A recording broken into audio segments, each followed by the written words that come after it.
Chers amis internautes, bonsoir. Bienvenue dans ce nouveau numéro de votre émission Info pour tous. Au cours de cette émission, nous revisitons certains sujets qui font l'actualité à la lumière de la Bible. Et notre invité est le pasteur Moshe. Pasteur Moshe, bonsoir. Bonsoir. L'actualité aujourd'hui se trouve en Libye. On voit des jeunes hommes qui sont vendus comme du bétail. Je vous invite avec moi à regarder cette vidéo et ensemble, nous allons commenter. C'est le message de ces centaines de manifestants rassemblés cet après-midi devant l'ambassade de Libye à Paris. Non seulement il y a non-assistance en personnes en danger, mais également il y a crime contre l'humanité quand on décide de braver le respect de la dignité humaine en vendant des êtres humains. Ce qui a déclenché leur colère, la révélation de ces images par nos confrères de CNN. On y découvre des migrants originaires d'Afrique noire, vendus comme du bétail par des trafiquants d'êtres humains. Des ventes aux enchères qui auraient lieu régulièrement en Libye, intolérables pour ces manifestants. Je suis choquée. Honnêtement, depuis que j'ai vu les images, je ne dors plus. Et aujourd'hui, je veux appeler tout le monde entier d'arrêter ce massacre. Un rassemblement qui s'est ensuite dirigé vers les Champs-Élysées pour une manifestation non autorisée qui est en cours de dispersion par les forces de l'ordre. Pasteur Moshe, la première question, elle est simple. L'être humain est-il une valeur marchande? Non, l'être humain n'est pas une valeur marchande. L'être humain est une créature supérieure. Supérieure aux animaux, supérieure aux arbres, supérieure à l'argent. C'est une créature sacrée, faite à l'image de Dieu. L'être humain a une espérance éternelle. C'est quelqu'un de précieux. Mais que pensez-vous de cette situation? Qu'est-ce que vous dites en tant que pasteur? Ça montre que le monde se pourrit davantage. La Bible le dit, l'iniquité s'accroîtra dans les temps de la fin, c'est ce qu'on voit. Et pour nous, c'est un encouragement à se dire, mais la Bible est vraie. Parce que ce que nous voyons, arriver à ce niveau-là, avec au vu et au su de tous, hein, ça montre qu'il n'y a plus de conscience humaine. Vous évoquez la Bible, mais certains détracteurs de la Bible disent aussi que dans la Bible, il est dit que Dieu a maudit le peuple noir au travers de Cham, le fils de Noé, et de Canaan. Dieu n'a pas maudit spécialement le peuple noir. Il y a une malédiction qui a été posée sur Canaan. Maintenant, tous les autres peuples ont été maudits, chacun. À un moment donné, quand on lit toute la Bible, on voit des malédictions sur les uns et les autres, notamment sur toute l'humanité. Lorsque Adam pêche, Dieu dit, lorsque tu pécheras, tu mourras. La mort, ce n'est pas seulement la cessation de vie. La mort, c'est toutes les guerres, toutes les maladies, tous les agents qui mènent à la mort. C'est ça, la mort. Et donc, toute l'humanité est maudite à cause du péché. Mais toute l'humanité ne souffre pas d'esclavage. Mais le noir a toujours été victime d'esclavage. Le noir, aujourd'hui, subit des injustices dans le monde. Aujourd'hui, des guerres qui sont d'actualité aujourd'hui en Afrique. Ce sont ce même peuple qui en pâtit aussi. Toute l'humanité souffre, mais pas des mêmes maux à la même période. Il y a eu des périodes où les Occidentaux étaient esclaves. Il y a eu des périodes où les Orientaux étaient esclaves. C'était en fonction des guerres. Celui qui gagne fait des autres des esclaves. Il y a eu 22 millions de Russes tués lors de la Deuxième Guerre mondiale. Donc, c'est des périodes. Par période, l'humanité subit le même sort. Aujourd'hui, oui, les Noirs souffrent de cela. Mais les Occidentaux souffrent d'autres maladies, hein, de la dépression, de la folie, les psychotropes, les antidépresseurs, bon, ça fait fureur, c'est aussi des maladies, les suicides, y a plein de mots qu'on retrouve dans le monde occidental. La source de tout, c'est le péché de l'homme. Maintenant, chaque société subit les maux en fonction de sa façon de vivre. Les Noirs sont égoïstes les uns envers les autres. ils n'ont pas l'esprit d'unité, ils n'ont pas l'esprit, la logique de mettre en force, de mettre ensemble des choses pour pouvoir se protéger de l'ennemi extérieur. Chacun vit pour soi. Eh bien, ils souffrent de cela et les conséquences qu'on voit sont dues à ça. Est-ce que cette situation ne peut pas créer une cassure entre le Maghreb et l'Afrique noire? La cassure existe... Parce qu'il y a certains qui dénoncent aussi ce fait de racisme au Maroc, notamment en Algérie, en Tunisie. La cassure existe depuis longtemps. Elle est même dans tout humain, l'histoire de racisme. Je me souviens que nous, à l'époque, dans mon pays d'origine, on considérait que les étrangers venaient profiter. Donc, on retrouve le rejet de l'étranger dans tous les pays. Hein. Sauf que ça ne se manifeste pas de la même manière en fonction de l'action du gouvernement de l'État. Et apparemment, dans ces pays où ce racisme, on lui laisse libre cours, c'est des pays où il n'y a pas vraiment d'État, il n'y a pas de gouvernement sérieux. À partir de là, c'est la loi de la jungle. Hein. Et comment expliquer le silence de la communauté internationale? On n'a vu aucun chef d'État. C'est un silence coupable. Donc ces gens-là savent que si cela est montré et dit Vous clairement... Vous pensez qu'ils étaient au courant de ce qui se passe en Libye? Ils sont très bien au courant, mais ils ont donné un blanc-seing, donc ils ont laissé carte blanche à la Libye de faire ce qu'elle veut, mais de retenir les immigrés. Donc à partir de là, ce n'est pas eux qui vont lever le ton contre les Libyens, parce que c'est eux qui sont la source de cela. Ils disent, mais vous faites tout ce que vous voulez, mais vous les gardez chez vous. Eh bien, donc les Libyens disent, eh bien, puisque eux ils n'en veulent pas, on fait ce qu'on veut. De toute façon, ce n'est pas eux qui vont nous attaquer pour cela. Et comme les pays noirs sont irresponsables, avec des chefs d'État irresponsables, mais eux aussi non plus ne vont pas contester. Donc finalement, les Libyens savent que personne ne va parler. Vous parlez de chefs d'État noirs. Donc, est-ce qu'ils sont responsables aussi de cette situation? Ils sont responsables parce que ces migrations sont dues aux souffrances endurées par le peuple dans leur pays d'origine. Mais pourquoi? Parce que les dictateurs s'accaparent les richesses nationales. Et donc il y a 1% de la population qui vit bien, 99% est dans la souffrance. Ces gens-là quittent, fuient, et ils se retrouvent entre les mains des truands, de méchants, comme en Libye.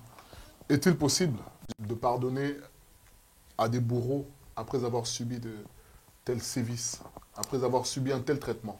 Oui, quand on reçoit l'éclairage divin qui nous montre que ces mauvais traitements sont dus au fait que l'homme est méchant et dus au fait que le péché travaille dans l'homme et que ce péché-là, l'homme hérite de cela. Et tant que Dieu n'a pas sauvé la personne, ce péché se manifestera dans les pires atrocités possibles, qu'on retrouve même en Occident, les serial killers, les tueurs en série, les violeurs, les pédophiles, il y en a en Occident. Donc c'est le péché qui se manifeste. Et donc quand on vient devant la lumière de Dieu, il nous éclaire, on comprend que c'est le péché qu'il faut combattre. D'où la nécessité de se convertir à Jésus.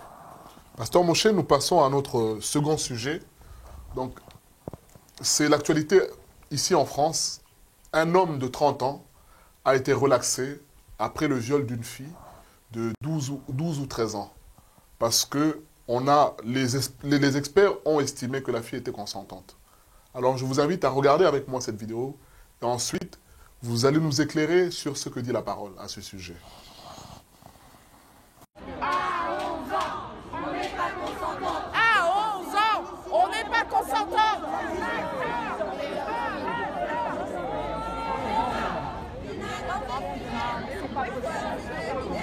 Bordel de merde! Ça fait des millénaires qu'on est violés et vous nous demandez de partir!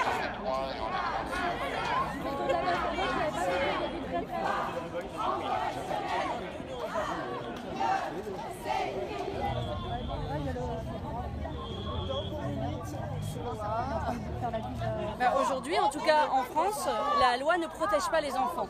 En tout cas, on a vu par le cas de Sarah et par le cas de Justine, de manière tout à fait différente, que la justice n'a pas su condamner ces gens pour viol. Donc le problème, c'est très bien qu'il y ait eu un certain nombre de dénonciations, ces femmes parlent, or la justice ne suit pas. Donc aujourd'hui, ce qu'on demande, c'est que la loi évolue, qu'elle évolue correctement et qu'elle évolue dans son contenu, qu'on parle d'un seuil d'âge correct. Un enfant en dessous de 15 ans il n'est pas possible qu'on discute son consentement. Par principe, un enfant n'est pas consentant. Il y a 330 000 personnes qui ont signé cette pétition pour demander que la loi évolue, et il est vraiment temps que le gouvernement et la justice l'entendent, parce qu'il n'y a pas à discuter. Un enfant n'est pas consentant.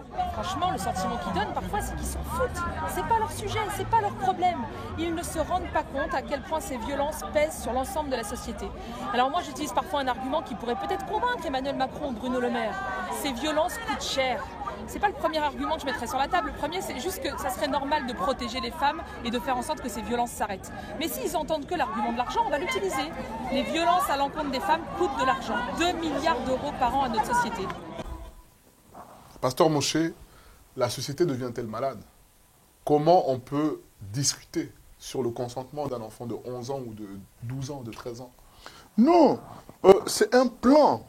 La société est malade, mais il faut voir plus loin que ça. C'est un plan satanique de déshumanisation, de marchandisation humaine, de sorte qu'on puisse faire de l'homme ce qu'on veut. Quel est le rapport entre le plan satanique que vous évoquez et cette situation? Mais cette franchise-là, comme on dit en français, ce toupet, ce courage de voter de telles lois, montre que on s'embarrasse pas de ce que les gens vont penser. Il y a une feuille de route à suivre, c'est ce qu'on va appliquer. On a la force avec nous, on a l'armée avec nous, on a l'argent avec nous, on applique. Que certaines femmes marchent leurs problèmes, nous, on va appliquer l'ordre donné par Satan de déshumanisation. Et voilà, donc ça va plus loin que ça. Mais vous parlez d'ordre de Satan. Pourtant, on voit aussi qu'actuellement, il y a le débat sur le harcèlement sexuel. Donc, n'y a-t-il pas une contradiction entre la dénonciation du harcèlement sexuel? Bien sûr, on parle beaucoup d'adultes, et en même temps, le fait de déterminer un âge de consentement pour un enfant de 13 ans. N'est-ce pas contradictoire? Mais voilà, vous le dites vous-même, il y a une contradiction. D'un côté, vous attachez à protéger des adultes contre le harcèlement sexuel, et vous livrez les enfants à la méchanceté des hommes. C'est contradictoire. En réalité, l'histoire de l'harcèlement sexuel, c'est un effet de mode. Il y a des règlements de compte entre grands. Il y a un grand qui tombe, ça fait comme une vague. En réalité, c'est ça. C'est une baleine qui tombe, ça fait comme une vague. Un éléphant tombe, ça fait une grosse vague. C'est tout. C'est un combat d'éléphants.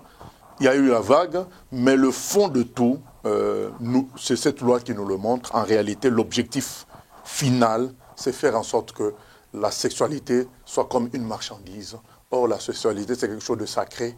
Dieu a dit que l'homme doit se marier avec une femme avant d'avoir de la sexualité.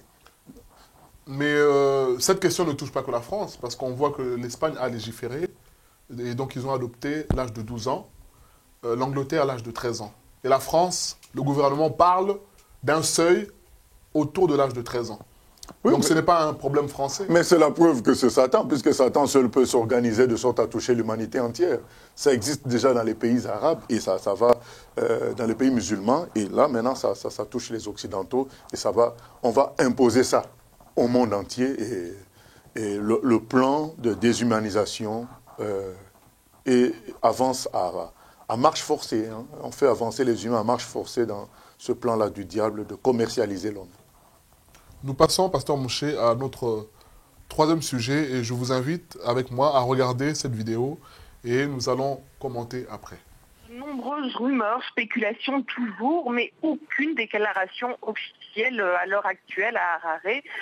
Le président Robert Mugabe, toujours en exercice, bien qu'à signé à résidence, a rencontré hier soir le chef des forces armées, le général Chiwenga.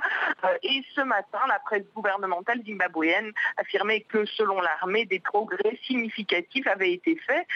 Par ailleurs, selon des sources dans l'entourage du vice-président limogé, Emerson Mnangagwa, dont le limogage a mené à cette intervention militaire, celui-ci serait, quant à lui, rentré au pays.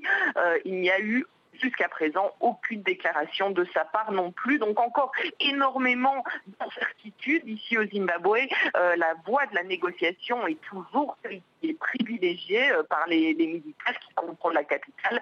Ce qui est sûr, c'est que Robert Mugabe n'a pas encore dit son dernier mot.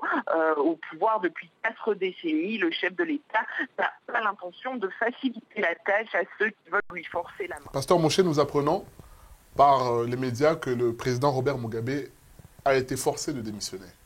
Alors la question c'est, paye-t-il ces différentes positions contre l'homosexualité? Il a été très virulent sur cette question et contre aussi le néocolonialisme et l'esclavage d'une certaine manière qu'imposent les Occidentaux aux Africains. Il y a un peu de cela, mais il faut dire aussi que la grande part, c'est relatif à sa politique intérieure. Il n'a pas su gérer son pays comme un sage homme. Il a plus fait de la propagande. Il a été dans le populisme, alors qu'il y avait vraiment des mesures économiques importantes et sociales sérieuses à prendre. Est-ce que votre lecture n'est pas influencée par le regard occidental? Parce que pour certains Africains, ils estiment que c'est un héros. Il y a aussi une réalité, c'est l'émigration des Zimbabwéens à l'extérieur. Je fais souvent l'Afrique du Sud. Il y a beaucoup de Zimbabwéens qui quittent le Zimbabwe à cause de la souffrance sociale pour chercher des petits boulots en Afrique du Sud. Et ces gens-là racontent les difficultés qu'ils connaissent au Zimbabwe. C'est une réalité. On le respecte en tant que héros de l'indépendance, mais quand on commence une œuvre, il faut l'amener jusqu'au bout, dans la même logique de sacrifice en faveur de la population. Mais il n'a pas fait cela, et on en a la démonstration quand on voit les gens qui marchent, qui ont marché en faveur de sa démission, son propre parti qui le désavoue. Mais n'y a-t-il pas de manipulation dans tout ce qu'on voit? Est-ce qu'il y a quelqu'un qui tire les ficelles derrière tout cela? Il y a toujours des interventions, voilà, des services étrangers. Mais quand tu es soutenu par ta population, quand tu es soutenu par un noyau dur, on se maintient. C'est ce qui l'a permis de se maintenir pendant tout ce temps. Mais le noyau dur le lâche. Parce qu'il y a quand même un excès, il voulait laisser la place à sa femme. Voilà, donc depuis 37 ans, tu n'as pas trouvé, parmi tous les anciens qui t'ont aidé à l'indépendance, il n'y a pas eu de successeur. Donc il y a quand même un problème de gestion interne. Mais est-ce que vous pensez que cette situation peut servir d'enseignement ou de leçon à tous les autres dictateurs qui s'accrochent au pouvoir? Pas du tout. C'est une vieille histoire, c'est de bonnes guerres, comme on dit.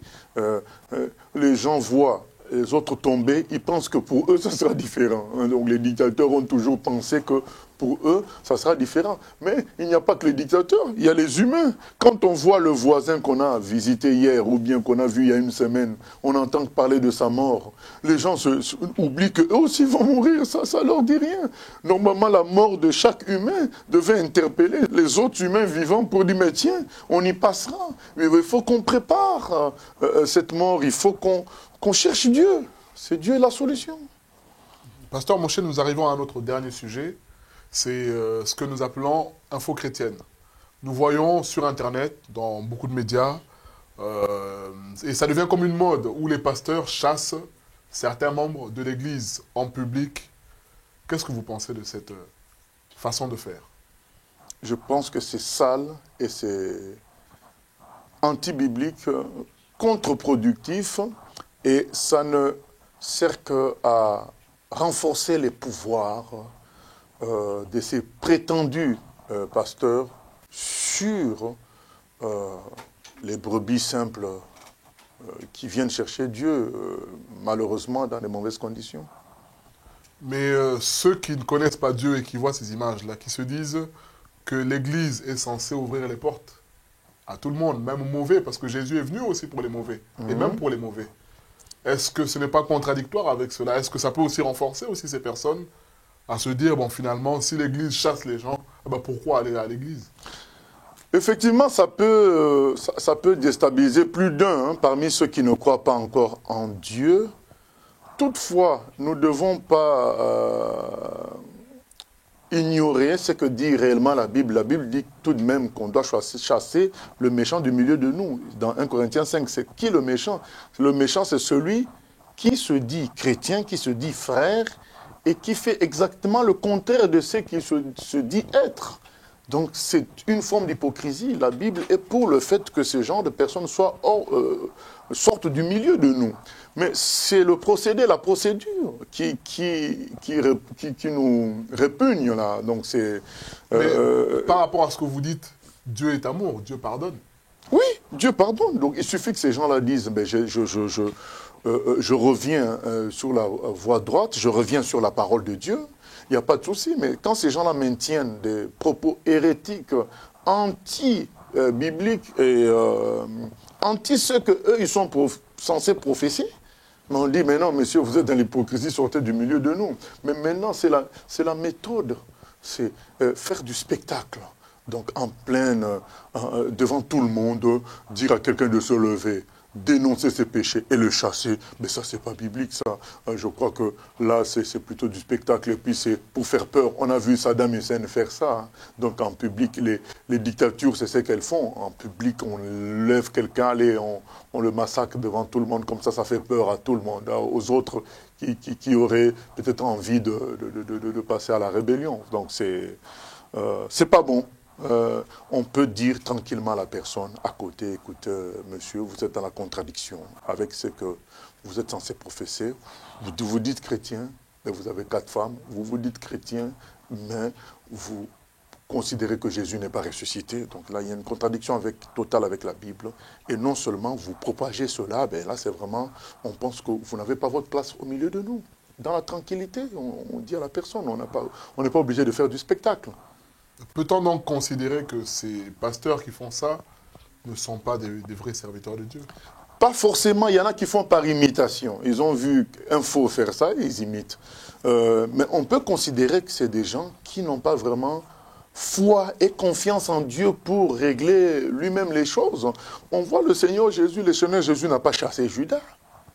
Il a considéré que Dieu seul pouvait, son père pouvait régler l'affaire. Même quand Judas l'a trahi, il a dit, mais mon ami, fais ce que tu as à faire. Donc il a compris. Donc je crois que quand on fait confiance en Dieu, on règle les choses dans le calme et on laisse Dieu utiliser la force. Voilà. Quand soi-même on utilise la force, c'est un manque de confiance en Dieu.